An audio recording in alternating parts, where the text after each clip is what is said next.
ഇത് കുറച്ച് വലുതാണല്ലേ? ഏയ് അത്ര വലുതൊന്നുമല്ല. ഈ ഇത് നോക്കിക്കേ. നമ്മളങ്ങനെ സത്യസന്ധരാവേണ്ട കാര്യമൊന്നുമില്ല. ഒരു നുണ പറഞ്ഞു വെച്ചിട്ട് എന്ത് സംഭവിക്കാനാണ്? എല്ലാരും ചെയ്യുന്ന കാര്യം തന്നെയല്ലേ ഇത്. അല്ലെങ്കിൽ പിന്നെ എങ്ങനെയാണ് ഇവിടെ കപ്പിൾസിനൊക്കെ വാടകയ്ക്ക് റൂം കിട്ടണത്? അവരെങ്ങനെ വീട്ടിൽ വിളിച്ച് അന്വേഷിച്ചാ അറിയില്ലേ നമ്മള് കല്യാണം കഴിച്ചിട്ടില്ലാന്ന്? വീട്ടിൽ നിന്ന് വിളിച്ച് അന്വേഷിക്കാൻ പോണില്ല. ആ ബ്രോക്കർ പറഞ്ഞില്ലേ, അഡ്വാൻസ് കൊടുത്തു കഴിഞ്ഞാൽ പിന്നെ ഹൗസ് ഓണറുടെ പരിസരത്തൊന്നും വരാൻ പോണില്ല. വാടക കൃത്യയുടെ അക്കൗണ്ടിൽ ഇട്ടാൽ മാത്രം മതി. ആർക്കിത് ഇത്രയും? ഇത് ഹോസ്റ്റലാർക്കെങ്കിലും കൊടുക്കാലോ. ആ അമ്മച്ചി ഒരു പാവ അമ്മച്ചിയായിരുന്നു. കണ്ടാലറിയാം വീട്ടിലാരും നോക്കാനല്ലാതെ ബസ്സിൽ സാധനം വിൽക്കാൻ വേണ്ടി ഇറങ്ങിയതാണ്.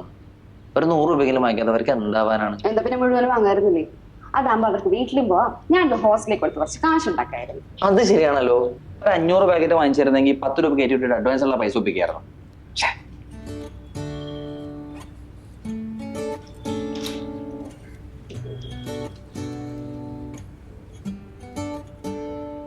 ഏറി പോയി കഴിഞ്ഞാൽ ഇറക്കി വിടും, അത്രല്ലേ ഉള്ളൂ. നിനക്ക് നുണ പറയാൻ അത്രയും ബുദ്ധിമുട്ടാണെങ്കിൽ ഒരു കാര്യം ചെയ്യാം, ഒരു കല്യാണം കഴിക്കാം. അതെ, കല്യാണം കഴിച്ചാൽ മതിയല്ലേ? കാഴ്ച സുന്ദരനും വിദ്യാഭ്യാസ സമ്പന്നനും ആരോഗ്യ ദൃഢഗാത്രമായ ചെറുപ്പക്കാരനല്ലേ ഞാൻ. പോരാത്തതിന് എപ്പോഴും ട്രാവൽ ചെയ്യാൻ പറ്റുന്നൊരു ജോലി. അതെ, അക്കൗണ്ട് ഫുള്ള് കാലിയാണെങ്കിലും ട്രാവലിംഗിന് മാത്രം ഒരു കുഴപ്പമില്ല. കല്യാണം കഴിക്കാൻ വന്നിരിക്കുന്നു. കല്യാണം കഴിക്കാൻ എന്തിനാണ് അക്കൗണ്ടിൽ കാശ്? 1500 രൂപ ഉണ്ടെങ്കിൽ രജിസ്റ്റർ ഓഫീസിൽ പോയിട്ട് രജിസ്റ്റർ ചെയ്ത് 2 ഒപ്പും ഒരു പ്രതിജ്ഞ കഴിഞ്ഞാൽ പരിപാടി കഴിഞ്ഞു. നാട്ടുകാരെയും കാണിക്കേണ്ട, വീട്ടുകാരെ ബോധിപ്പിക്കണ്ട. വേണമെങ്കിൽ ഒരു ഗ്ലാസ് നാരങ്ങ വെള്ളം. ഇത്രയും അന്വേഷിച്ചതിക്ക് എന്നാ ആപ്ലിക്കേഷൻ കൂടെ വാങ്ങിയിട്ട് വരായിരുന്നില്ലേ? ഇത് ചോദിക്കുന്ന എനിക്ക് അറിയായിരുന്നു. അതുകൊണ്ട്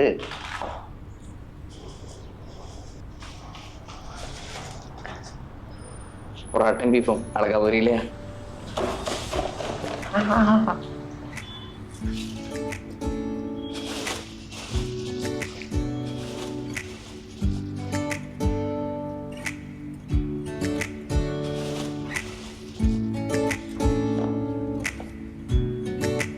നീ ഒരു നോ പറഞ്ഞാൽ എല്ലാ ദിവസവും പോലെ ഈ ദിവസം കടന്നു പോകും. പക്ഷെ നീ ഒരു യെസ് പറഞ്ഞാൽ അത് ചരിത്രമാവും. നാളെ ഒരുമിച്ചിരുന്ന് ബിരിയാണി കഴിക്കാനുള്ളതിന്റെ ചരിത്രം.